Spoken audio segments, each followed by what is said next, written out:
Bueno, buenos días. Empezamos con la clase para el día de hoy.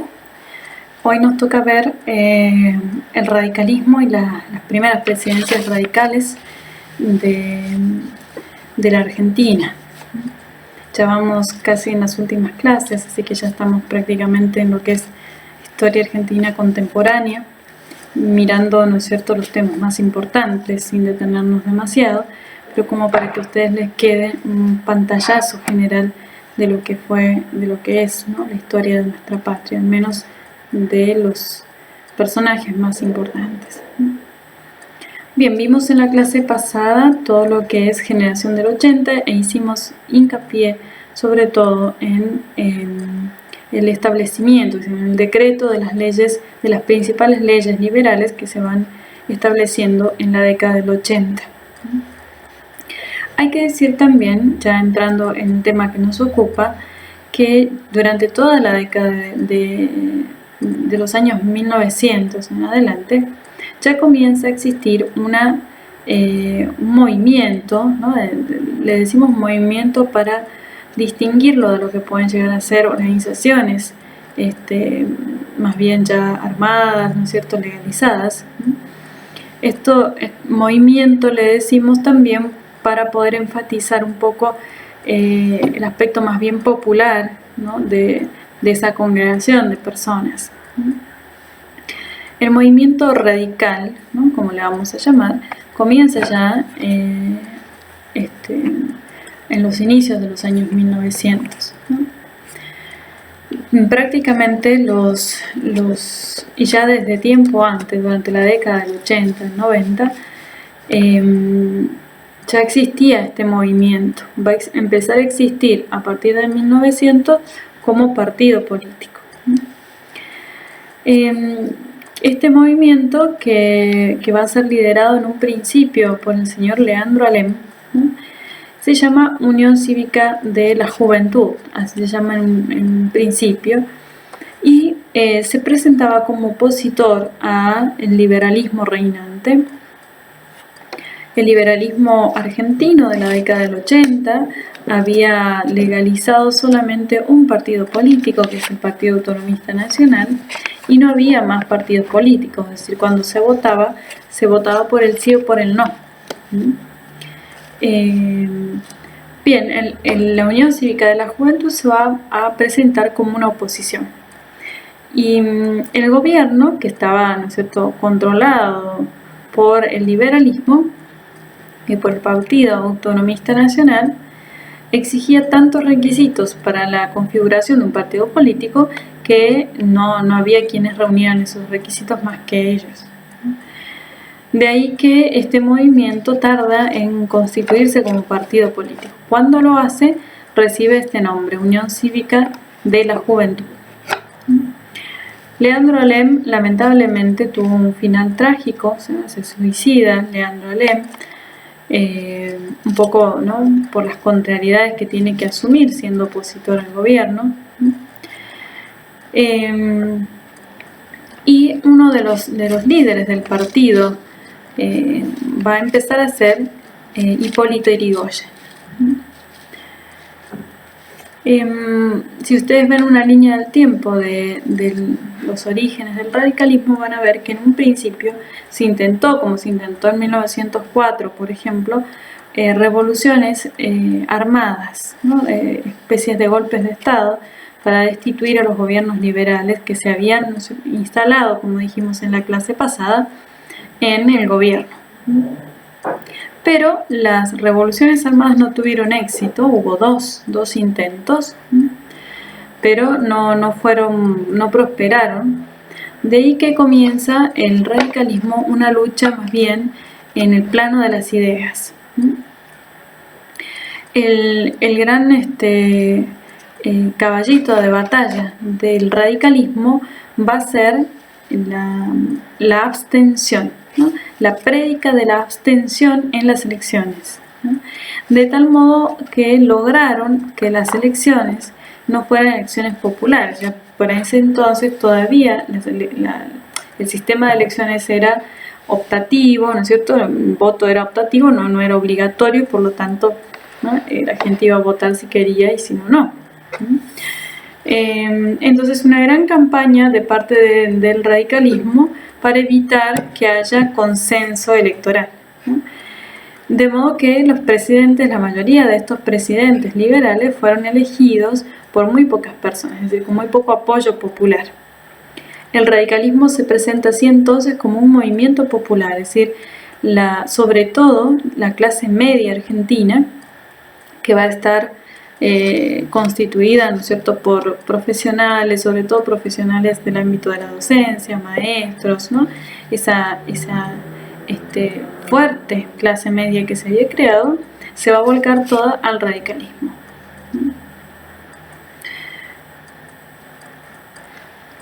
Bien.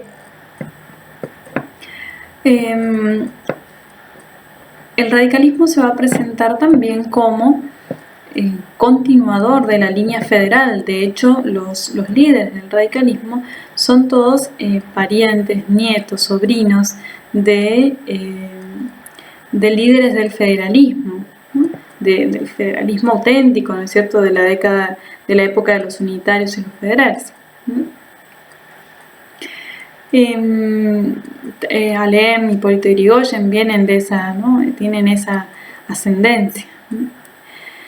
Y en la teoría también el radicalismo se presenta como defensor de la autonomía de las provincias, se presenta como defensor de las tradiciones, como defensor de la religión, ¿no? Y un poco, por supuesto, opuesto al liberalismo, ¿no es cierto?, porque nace con esa intención, ¿no?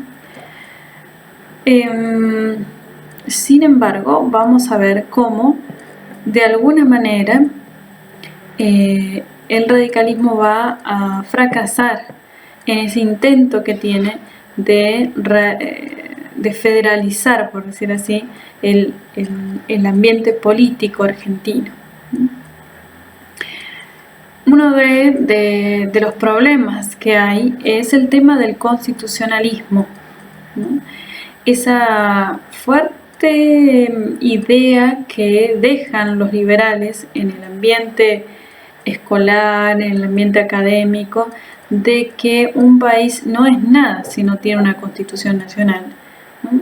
Que un país es retrógrado si no tiene constitución nacional y que una vez establecida esa constitución se debe respetar a rajatabla. Eso había calado tan hondo que los radicales no se atreven a romper, por decir así, la Constitución Nacional ya establecida, ¿sí?, ni a reformarla, ¿sí?, y de alguna manera el constitucionalismo lo que hace es que se considere la Constitución Nacional como algo sagrado, algo intocable, como si fuese palabra divina, ¿sí? Pero nosotros sabemos que la Constitución Nacional, como vimos en el trabajo práctico anterior, tiene marcados rasgos liberales, ¿no es cierto? Por lo tanto, el radicalismo pretende gobernar según las ideas del federalismo, pero, ¿no?, respetando siempre a la Constitución Nacional. Es decir, es de alguna manera incongruente, ¿no? No se puede, no se pudo, no se hizo. Para poder gobernar los radicales con las ideas que tenían, tendrían que haber reformado la Constitución Nacional. No se hace y por lo tanto todo el plan, ¿no es cierto?, del Partido Radical va a quedar solamente en teorías, salvo en algunos hechos, en algunas excepciones muy particulares que vamos a puntualizar en estas clases. Bien, simplemente para que ustedes sepan y se ubiquen, la Unión Cívica de la Juventud, que así se inició el radicalismo con ese nombre, pronto va a dividirse y se van a configurar dos ramas, por decir así, de la Unión Cívica de la Juventud. Por un lado la Unión Cívica Nacional y por otro lado la Unión Cívica Radical. ¿Por qué esa división? Porque los liberales vivos, ¿no? Algunos liberales que estaban como en oposición con los líderes del liberalismo antiguo, ¿no? Se van a poner en las filas del radicalismo para oponerse a estos enemigos suyos, pero en el fondo siguen siendo liberales, ¿no? Como por ejemplo Mitre. Y se van a mezclar entre las filas del radicalismo y van a provocar la desunión del radicalismo. De ahí que se dividen en dos ramas: la Unión Cívica Nacional, que es la que está aliada con el liberalismo, o con algunos liberales, y la Unión Cívica Radical, que es la que se rebela contra esa permeabilización, digamos, del liberalismo dentro del radicalismo, y decide, ¿no es cierto?, separarse de este grupo y mantener las líneas generales del partido. Por eso así surge la Unión Cívica Radical, que es la que nosotros conocemos actualmente como el Partido Radical, ¿sí? Bien, Partido Radical entonces nace con muy buenas intenciones, ¿no? con muy buenos objetivos, pero lamentablemente se van a quedar en el plano de la teoría. Bien, el radicalismo se propone llegar al gobierno y lo logra. Lo va a lograr en 1916 y de alguna manera es fruto de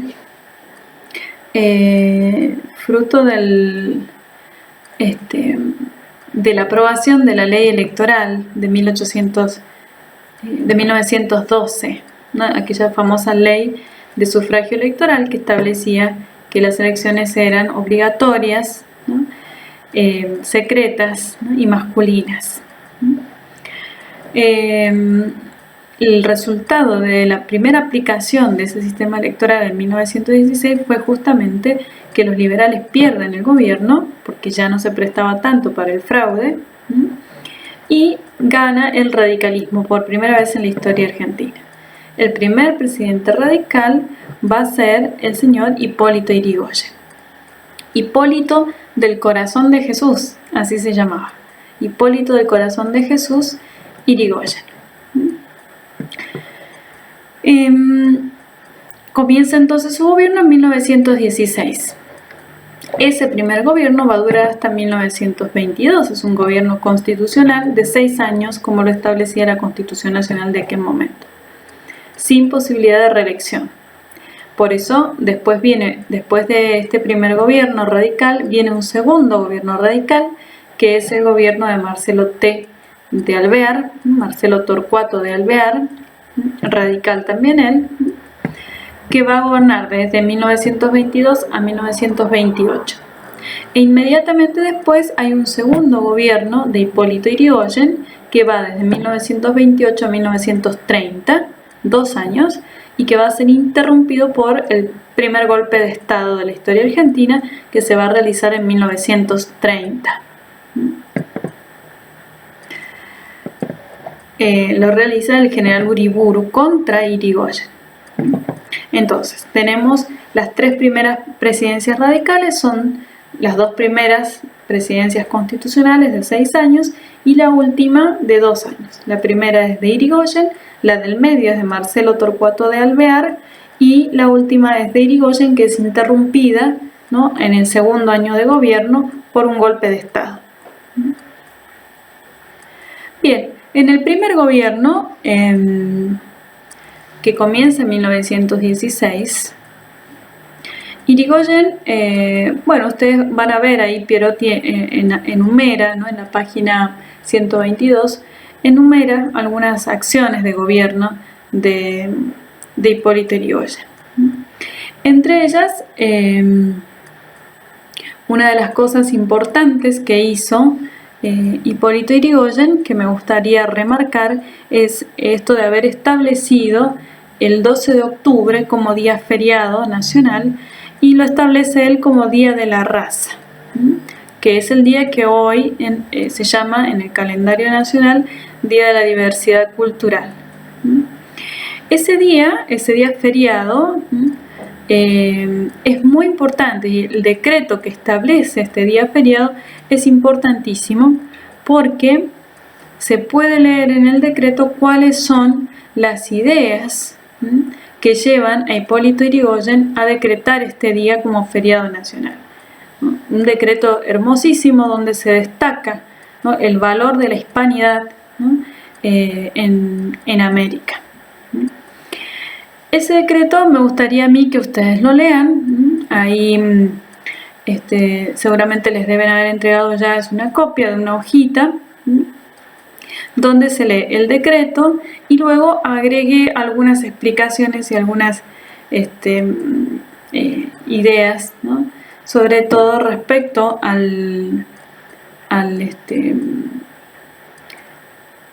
la defensa que se hace actualmente de los pueblos originarios.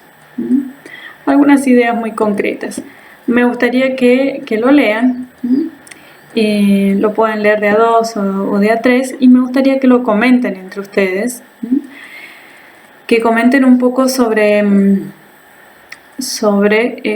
cómo se ha ido cambiando, digamos, ¿no?, la idea que se tiene respecto de España en Argentina, ¿no?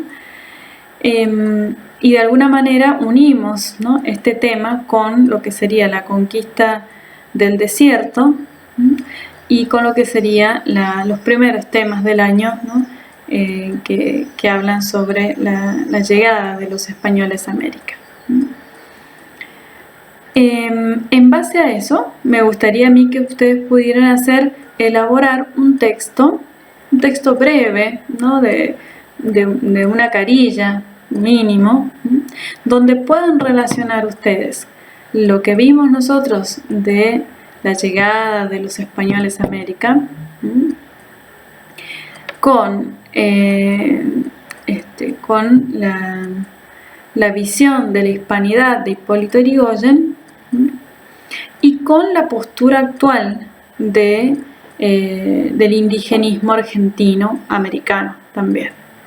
Me gustaría que lo reflexionen y de a tres hacer un texto de media carilla breve, porque me parece importante que ustedes puedan reafirmar y encontrarle, por decir así, explicación a algunas cosas. Hoy en día está muy, muy en boga el tema del indigenismo, todo el drama que hay alrededor de este chico Santiago Maldonado, ¿no?, que a mí me parece que es una farsa, eso es algo armado, que está en íntima relación con todo el movimiento, ¿no?, de izquierda en la Argentina, ¿no? Estoy hablando de la postura de las Madres de Plaza de Mayo, la postura de los indigenistas argentinos, la izquierda política, el comunismo argentino. Está íntimamente relacionado con todo el ataque a los militares en la Argentina. Me parece que son temas de agenda que se tratan de imponer, también con la lucha de las autoconvocadas, por ejemplo, ¿no?, todo el lobby gay y el feminismo argentino, que son todos movimientos internacionales, pero que no son temas aislados, sino que están totalmente relacionados y que son promovidos por un grupo en particular dentro de la Argentina. Me parece que es importante que ustedes lo piensen, que lo reflexionen, que lo puedan hablar entre ustedes y que puedan escribir en un texto, ¿no?, ideas claras sobre esto. Eso les va a ayudar a ustedes a tener también una postura personal. Si alguno tiene alguna pregunta en particular sobre este tema, me puede escribir y a mí me interesa que les quede claro, ¿no?, y voy a intentar dar respuesta a todas sus consultas, ¿no?, sobre este tema, porque me parece que es un tema importante, es un tema muy actual y sobre el cual hay que tener ideas claras, ¿no? No hace falta tener muchas ideas, basta con tener ideas claras, pocas, claras, firmes. Eso hace a la firmeza intelectual de nuestro pensamiento. No podemos ser veletas, ¿no?, que que hoy piensen de una manera, mañana de otra, según lo que nos va presentando la televisión, los noticieros, ¿no? No, hay que tener ideas claras y firmes y hay que saber defender esas ideas y estar dispuesto, ¿no?, a, si es necesario, dar la vida por esas ideas, porque sabemos que es la verdad, ¿no?, y que esa verdad tiene nombre y apellido, ¿no?, se llama Jesucristo, ¿no?, y es verdad con mayúscula. Toda verdad, de cualquier orden, ¿no?, proviene de Jesucristo, que Él dijo: yo soy el camino, la verdad y la vida, ¿sí? Por eso me parece a mí que es importantísimo. En ese textito cortito que ustedes van a leer, está todo como muy condensado y tal vez les quedan muchas dudas. No hay ningún problema, ustedes me escriben y tratamos de dilucidar un poco esas dudas. Bien, los dejo entonces en estos últimos 20 minutos para que puedan leer y empezar a trabajar este texto. Lo pueden hacer de a 2, de a 3. Me interesa que ustedes charlen entre ustedes sobre esto. Bien, dejamos aquí entonces esta grabación. Tienen el tiempo ahora para trabajar y para cerrar voy a ampliar un poco más algunos temas sobre Irigoyen. Esto sería gobierno de Irigoyen, un tema en particular que es el tema del decreto del Día de la Raza. Vamos a ver después lo que le toca a Irigoyen vivir respecto a la Primera Guerra Mundial, que me parece importantísimo, y después sobre el avance de las ideas comunistas en la Argentina durante el gobierno de Hipólito Yrigoyen.